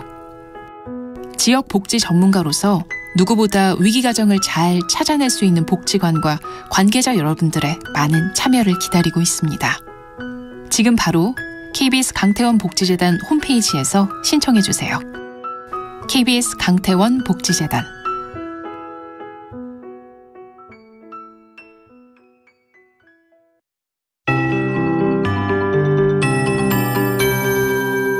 KBS 58분 날씨. 내일 약한 기압골의 영향을 받겠습니다. 전국적으로 가끔 구름 많이 끼겠고 오전에 충남 서해안과 호남 서해안에서 눈이 시작돼 오후에는 경기 남부와 충청, 호남 지방에 가끔 눈이 내리겠습니다. 수도권과 강원 영서, 경상 서부 내륙에는 눈이 날리는 곳이 있겠습니다. 예상 적설 울릉도독도 10에서 30cm, 제주 산간 5에서 10, 많은 곳은 15cm 이상, 제주 해안 1에서 5cm입니다. 충남과 호남, 서해 5도 1에서 3, 경기 남부와 충북, 전남 동부 남해안에는 1cm 미만의 눈이 내리겠습니다. 모레는 강원 내륙과 산간 지역에서 밤에 눈이 올 것으로 전망됩니다. 내일 아침 기온 한파특보가 발효 중인 중부지방과 경북 내륙 영하 15도 내외, 그 밖의 지역도 영하 10도 안팎으로 매우 낮아 춥겠습니다. 서울 영하 12도, 대구 영하 9도, 광주 영하 7도가 예상됩니다. 낮 기온은 서울, 인천, 영하 2도, 대전, 영하 1도, 광주, 대구, 울산 1도, 부산 3도, 제주 4도로 낮 동안에도 중부와 호남, 남부 일부 지방 영하에 머무는 것이 많겠습니다. 미세먼지 농도는 전국적으로 좋음으로 예상됩니다. 서울지방 현저기온 영하 9.2도, 습도 54%입니다. KBS 58분 날씨 전금매입니다.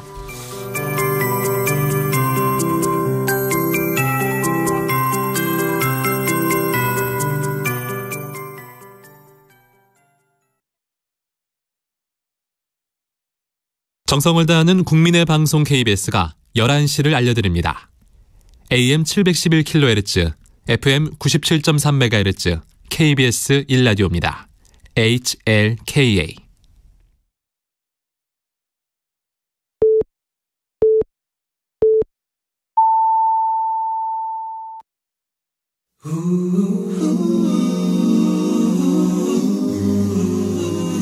이 밤 그냥 보내긴 아쉬우니까요.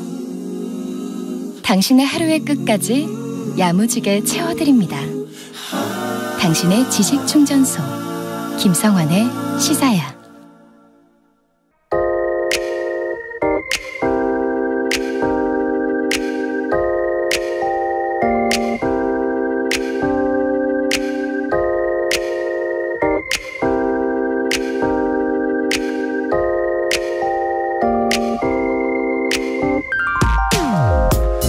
하루가 멀다 하고 각종 사회 이슈를 접하지만 모든 일에 관심을 두지는 않죠. 사실 무감하게 그냥 넘기는 것이 대부분이고 그나마 관심을 가진 것에 대해서도 그 이후 일까지 챙기는 경우는 그리 많지 않은 게 현실입니다. 지난 2일 국무총리가 146번 버스를 타고 새해 첫 출근하는 청소 경비 노동자들을 만난 적이 있죠. 당시 출근 시간이 빠듯하다는 승객들의 애로사항을 들은 총리가 첫 차 시간을 10에서 15분 당겨보겠다고 화답했던 이야기. 이것도 언론 보도를 통해 알고 계시는 분들이 많으실 겁니다. 혹시 그 이후 어떤 변화가 있었을까요? 146번 버스 첫 차 시각은 오전 4시 5분, 이전과 변함없이 그대로라고 합니다. 총리까지 나섰는데 무슨 말이냐고요? 146번 버스 대신에 노선은 같지만 첫 차 시각을 15분 당긴 8146번 버스를 신설했다고 하는데요. 지난 16일부터 운행을 시작한 이 버스 노선은 오전 3시 50분부터 5분 간격으로 평일 총 3회 운행한다고 합니다. 참 잘됐다. 이렇게 반겨하실 분들이 적지 않으실 텐데요. 하지만 강북에서 강남 도심까지 출근하는 청소 경비 노동자들의 속사정을 들어보면 생각이 달라지실지도 모르겠습니다. 삼성역 근처 빌딩에서 청소 일을 하는 79세 이모 씨의 정해진 출근 시각은 새벽 6시. 그렇지만 늦어도 5시 반까지는 출근해야 한다고 합니다. 400평짜리 사무실의 복도, 계단, 화장실을 물청소하고 사무실 직원들이 출근하기 전에 물기가 다 마르게 하려면 더 빨리 일을 시작할 수밖에 없다는 얘기입니다.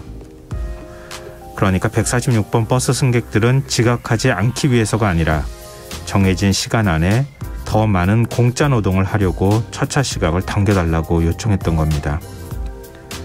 15분, 일자리가 걸린 이 애타는 시각.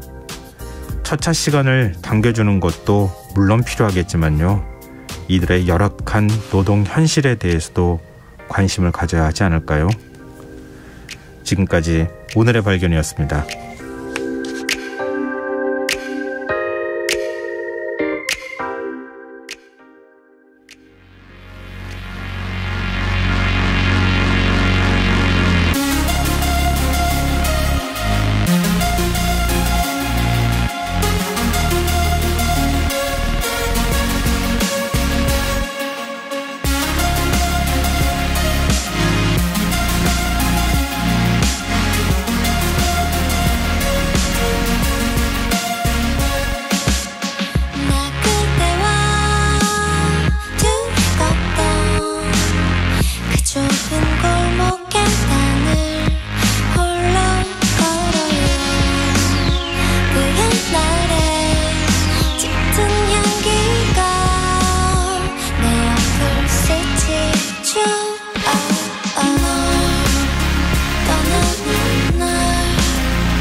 오늘의 발견에 의해서 아이유 서태지의 소격동 들으셨습니다. 김성환의 시사는 언제나 청취자 여러분의 관심과 참여 기다립니다. 오늘도 오늘의 발견 지금 들으시면서 청취자분들께서 문자 보내주고 계시는데요. 우은철님, 맞아요. 일하는 환경을 개선하는 게 우선일 텐데요. 굳이 새벽 근무를 하지 않아도 되도록요. 이렇게 의견 주셨습니다.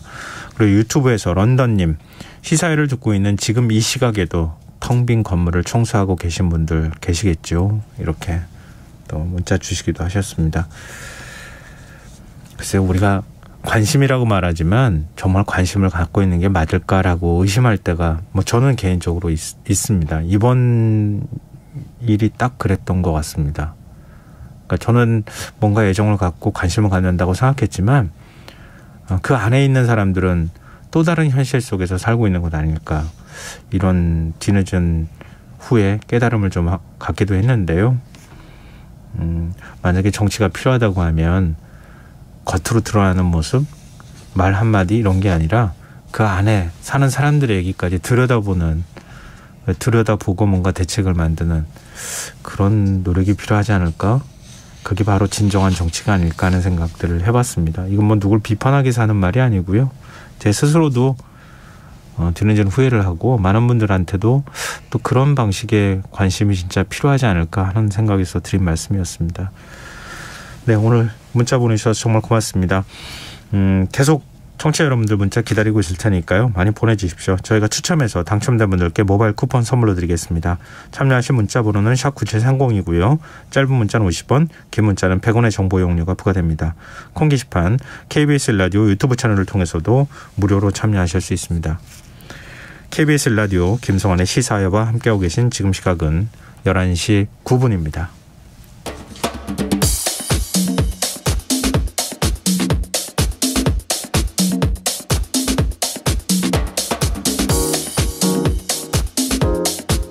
오늘 일어난 세상 곳곳의 소식들 당일 배송으로 전해드립니다. 밤철뉴스 이현경 뉴스캐스터 나와 계십니다. 안녕하세요. 네, 안녕하세요. 네.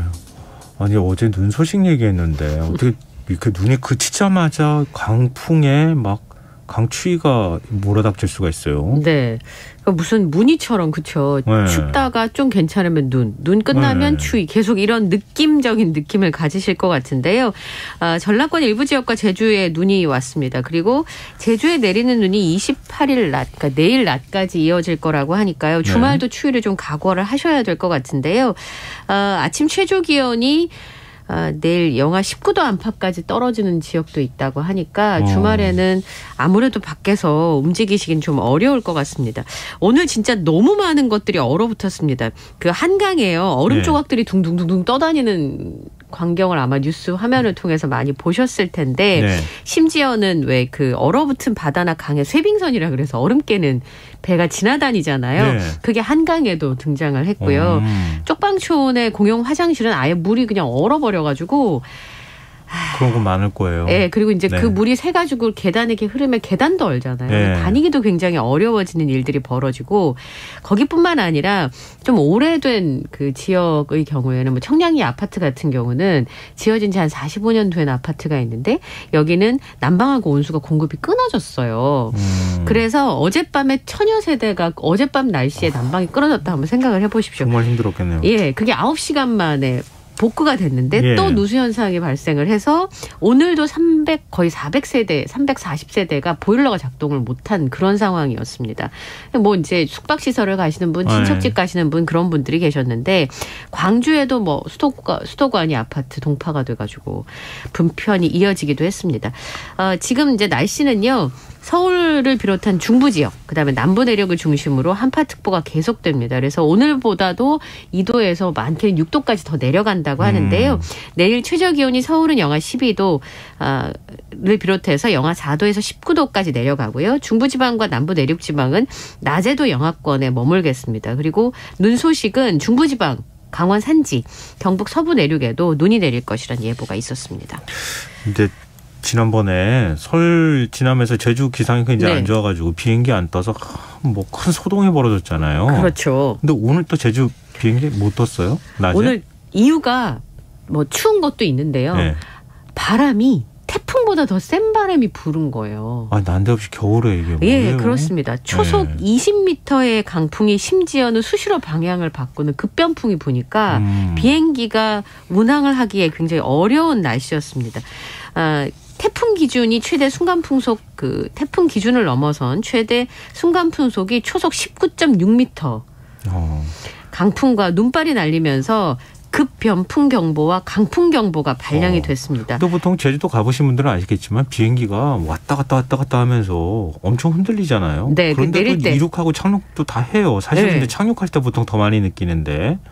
근데 그 정도 수준을 훨씬 뛰어넘는 바람이 불었기 때문에 비행기가 못 뜨고 못 내리는 거잖아요. 네, 그러니까 고립이 설 연휴 때 됐다가 다시 사흘 만에 고립이 되는 상황이었는데 오후 5시를 기준으로 제주공항을 오가는 469편의 그 비행기 중에서 71편이 결항이 됐고요. 거의 100편에 가까운 비행기가 지연 운항이 됐습니다. 뭐 눈도 굉장히 많이 부는 데다가 그렇게 급변풍이 되면 항공기가 뜨고 내릴 수가 없는 그런 상황이 벌어지게 되는데요. 이제 이런 상황이 벌어지니까 제주에 계신 분들은 굉장히 어려운 상황일 수밖에 없을 거란 생각이 좀 들고요. 강풍하고 눈보라 때문에 막 주유소 간판이 금세 떨어질 것 같더라고요. 지금 보니까 또 눈도 굉장히 많이 왔어요. 한라산에 30cm가 넘는 눈이 내려서 차량 운행이 통제가 됐고 마을에는 수도관 동파가 계속 이어져서 사실 카페나 이런 데가 많잖아요. 제주도는. 그렇죠, 제주도는. 그런 데는 이제 장사하시는데 굉장히 지장이 많이 있었습니다. 저녁부터는 일부 항공기 운항이 재개가 됐습니다만 내일 낮까지 최고 15cm의 눈, 강풍이 예상되는 상황입니다. 제주도는 사실 영하로 떨어지는 날씨도 거의 없는 곳이잖아요. 네. 네. 한겨울에 이게 무슨 일인지. 좀 고생 많이 하실 것 같습니다. 왔다 갔다 하시는 분들. 근데 부산은 태풍 올 때도 그런 얘기들이 나왔는데 네. 그 뭐 해운대 바닷가나 이런데 굉장히 고층 건물들을 많이 지어놨잖아요. 네. 더군다나 또 그런 건물이 어떻게 또 외벽은 다 유리로 만들어놔가지고. 그러니까요. 이번 강풍에도 유리가 깨지는 일이 있었다면서요? 유리 조각 일부가 이제 도로에 떨어지면서 이런 일이 알려지게 됐는데요. 오늘 오후 1시 26분경에 그 중동의 LCT 앞 도로에서 가로 15cm, 세로 15cm 제법 커요. 유리창이 파손된 것이 확인이 됐습니다. 다행히 인명피해는 없었는데요. 유리 조각이 추가로 떨어질 수 있잖아요. 말씀하신 것처럼 이제 건물 자체가 그렇기 때문에 인근 도로를 통제한 상태입니다. 부산은 사실 원래 바람이 많이 불어요.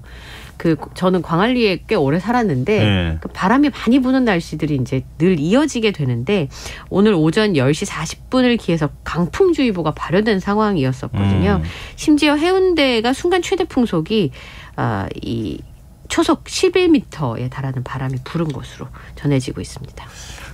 더군다나 겨울이니까 유리가 얼어 있을 수 있잖아요. 그쵸. 그러니까 강풍에도 취약할 수도 있겠다 이런 생각이 갑자기 드는데 글쎄요. 이런 데들이 어마어마하게 가격이 비싸잖아요. 네. 또 아파트 가격도 비싸고 또 살고 맞습니다. 싶어 하시는 분들이 많은 곳인데 태풍 올 때나 이렇게 겨울 강풍이 불어도 이렇게 불안해하면 어떻게 하나. 또 그분들도 참 걱정이 될 수밖에 없겠다는 생각이 그렇죠. 드네요. 네.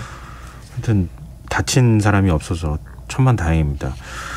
자, 다음 뉴스로 넘어가 보겠습니다. 난방비 걱정하는 분들 늘었다는 얘기를 하기도 조금 그래요. 다 걱정하고 있는 상황인 것 같아서. 아닌 분들 거의 없는 것 같아요. 네. 제 주변에는 최소한. 그러니까 지금 뭐 조금씩 절약하면서 어떻게든 버티려고 하시는 분들이 굉장히 많을 텐데 지금 뭐 집에 있는 경우는 그렇다 치더라도 자영업자분들의 어려움은 훨씬 더 큰가 봐요. 좀 심각한 것 같아요. 네. 이미 이제 코로나 3년 동안 굉장히 고통스러운 상황을 이제 겨우 빠져나와서 손님들이 좀 드나라는 생각이 들었는데 작년에 러시아 우크라이나 전쟁으로 물가가 엄청 많이 올랐잖아요. 그러니까 이제 가격을 좀 올릴까 고민을 잠깐 하고 있었는데 난방비 때문에 가격을 올리기도 그렇고 그렇다고 그대로 지나자니 좀 어려운 상황이고 이렇습니다. 그러니까 불황에 사람들이 이제 이렇게 예를 들면 난방비 올라간다, 전기요금 올라간다, 다른 물가도 많이 올라갔다 이렇게 생각하면은 뭔가 이렇게 돈 쓰는 걸 주저하게 되는데 만약에 뭐 외식 물가 뭐 집 자주 가는 식당의 가격이 올랐다? 그럼 안 가는 경우가 생긴단 말이에요. 당장 치킨하고 중국 음식 안 시켜 먹잖아요. 사람들이 이제 이런 일이 벌어지는 거예요. 한 가게 얘기 들어보니까 손님이 없을 때 아예 난방을 끄고 계신데요. 난방비 부담이 너무 많이 돼서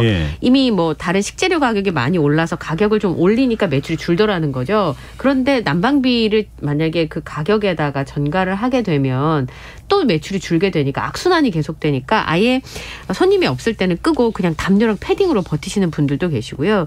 특히나 이제 연료비를 써야 되는 업종 걱정입니다. 목욕탕 같은 경우에 작년 1월 달에 이제 뭐 상하수도 요금이랑 전기 요금이랑 가스 요금을 합쳐서 한 1,100만 원 쓰시던 집이 지금 이달에 1년 만에 1,667만 원을 냈다는 거예요. 한 60%가 늘었네요. 그러니까 매출이 2천만 원인데 요금 내고 나면 매석 적자이다. 이렇게 얘기를 하시더라고요. 심지어는 저는 이런 데가 제일 그랬어요. 쪽방촌 아까 잠깐 말씀드렸지만 거기 씻기가 굉장히 어려워서 목욕탕 가서 많이 목욕을 하시잖아요.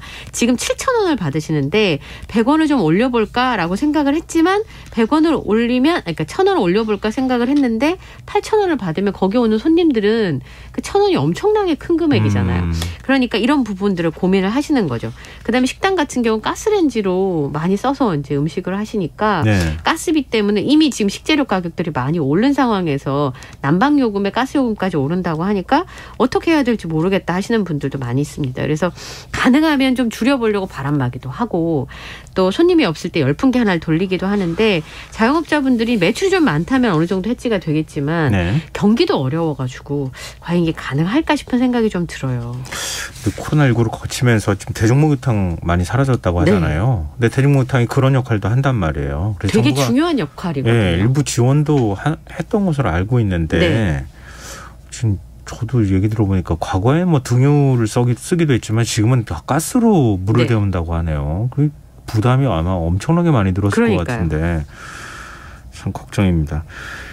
근데 지금 난방비를 절약하려 하는 뭐 팁 이런 거는 계속 얘기가 나오고 뭐 인터넷에도 있기는 하던데 보일러 외출 모드 난방비 절감에는 오히려 도움이 안 될 수 있다고 설명하신 적도 있잖아요. 그러니까 몇 시간 정도 집을 비우는 거면 외출 모드를 하지 않는 게 낫다라고 하는 건데 보통 이제 외출 모드를 하면 8도 정도 이렇게 내려간대요. 실내 온도가 8도 밑으로 내려가면 외출 모드가 작동이 되는데 아시다시피 지금 그 정도 내려갔다 다시 실내 난방 온도를 끌어올리려면 훨씬 더 연료가 많이 든다는 하루 거죠. 종일 돌려야 될 거예요. 이제 그런 상황이 벌어지니까 몇 시간 정도 나가시는 경우에 그러니까 아침에 이제 그 외출 모드 해놓고 우리 출근하잖아요. 그렇게 하지 마시고 평소에 하시던 것보다 한 2, 3, 4도 난방 온도 자체를 내려놓고 나가시면 거기서 2, 3도 올리는 건 훨씬 더 유용하기 때문에 그렇게 하시는 게 훨씬 더 좋다라고 하는 얘기입니다. 대신에 장기간 비우더라도 요즘 같은 경우 보일러 끄고 가시면 진짜 큰일 나는 상황이니까 그건 얼어버려요. 다. 주의하시고 또 이 가습기가 진짜 도움이 많이 된대요. 특히 이제 집에 아기가 있는 경우는 온도를 일정 이상 내릴 수가 없잖아요. 이제 그런 경우는 순환이 잘 되게 가습을 잘 해놓으시면 같은 난방비를 쓰더라도 좀 더 따뜻하게 지내실 수 있으니까 그런 것도 팁으로 좀 가져가시면 좋을 것 같고요. 제일 효과적인 게 에어캡이래요. 제가 주변에 과학자분들한테 물어보니까 실제로 온도를 지켜주는 역할을 하는 것 중에서 가장 효과가 좋은 게 흔히 우리가 뽁뽁이라고 부르는 에어캡을 이렇게 창문에 붙이는 잘 발라주거나 아까 제가 쪽방촌 말씀도 드렸는데 오래된 집의 경우에는 샤시가 굉장히 오래돼서 그 바람 다 들어오잖아요. 이제 그런 경우에는 거기에 스티로폼만 이렇게 끼워놔도 훨씬 더 따뜻하게 지낼 수가 있다고 하거든요. 그러니까 그런 부분도 기억을 좀 해놓으시면 좋을 것 같습니다. 저는 개인적으로 오늘도 썼는데요. 물주머니 좋아요. 되게 좋아요. 그 생각보다. 물주머니 그렇게 크지 않은 건데도 이렇게 물 끓여가지고 거기 안에 넣어놓으면 한두 시간? 아니면은 잠자리에 넣어놓으면 밤새도록 그게 다 식지 않거든요.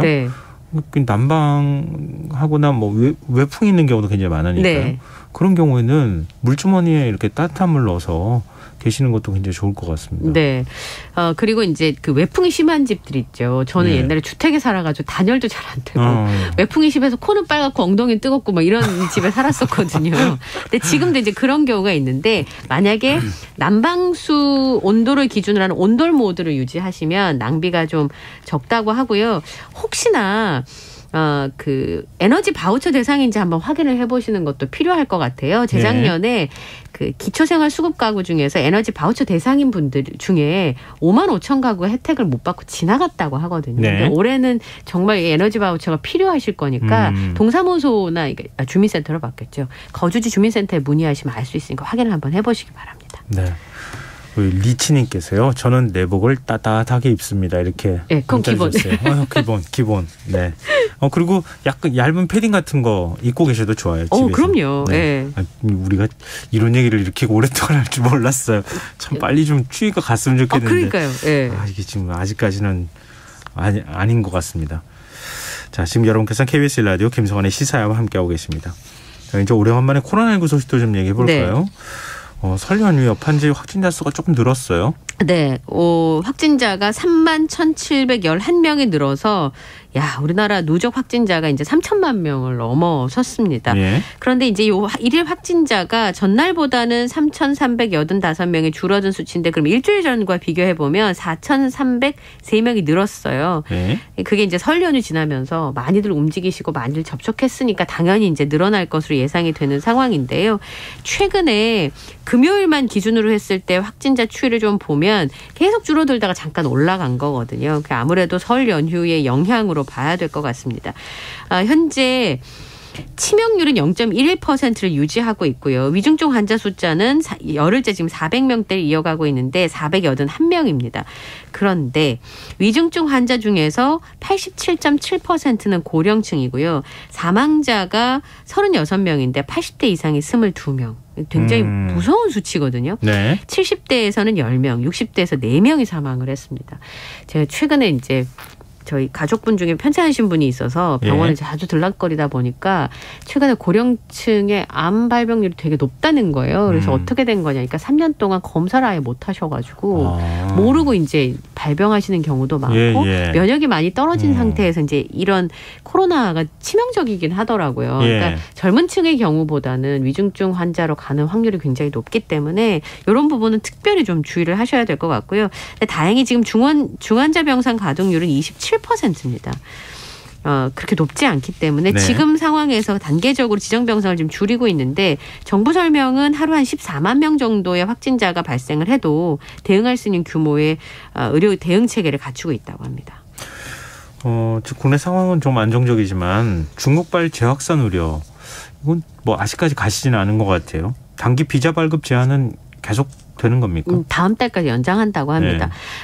어쨌든 중국에서도 춘절 이후에 유행 증가 상황을 좀 봐야 되고 우리나라 재확산에 영향을 준다는 거 완전히 배제할 수 없기 때문에 단기 비자 발급 제한 조치를 다음 달 28일까지 연장을 한다고 합니다. 하지만 그 이전에라도 상황이 좀 좋아지면 비자 발급을 재개한다라는 단서를 지금 달고 있는데요. 2일부터 지금 중단이 된 상황입니다. 2주간의 해외 유입 확진자 1,404명 가운데 중국발 확진자는 890명인데 누적 양성률이 10.4% 정도 되니까 관리가 가능한 수준으로 봐야 될 것 같은데요. 어쨌든 지금 이제 중국 내 상황이 심상치 않으니까 이런 조치를 취하는 것으로 보이고요. 근데 이 우리나라 정책에 대해서 중국 네티즌들이 웨이보 이런 소셜 미디어에 올라오는 거 보니까 그 반응이 굉장히 나쁘긴 하더라고요. 지금 이제 관광객에게 예민한 분들이 있어요. 그쵸? 자영업자분들이나 특히 뭐 명동이나 지금 서울 시내에 관광객들이 많이 가는 곳들이 굉장히 많이 있잖아요. 뭐 다른 지역들도 역시 마찬가지지만 중국인 관광객 들어오길 애타게 기다리고 있는 분들도 꽤 많이 있으셔서 그분들 경기도 지금 안 좋은 상황인데 좀 중국 상황이 빨리 좀 안정이 돼가지고 중국인 관광객들도 좀 많이 들어올 수 있었으면 좋겠습니다. 자, 그나저나 사흘 뒤면 마스크 착용 의무 해제돼요. 믿을 수 없는 일이긴 합니다만 그러게 말입니다. 지금 3년 만에 가능한 일이 돼버린 건데 일상생활에서 변화가 많을 것 같아요. 우선 이제 대기업에서는 사내 방역 지침을 완화할 수 있는 상황이 된 거죠.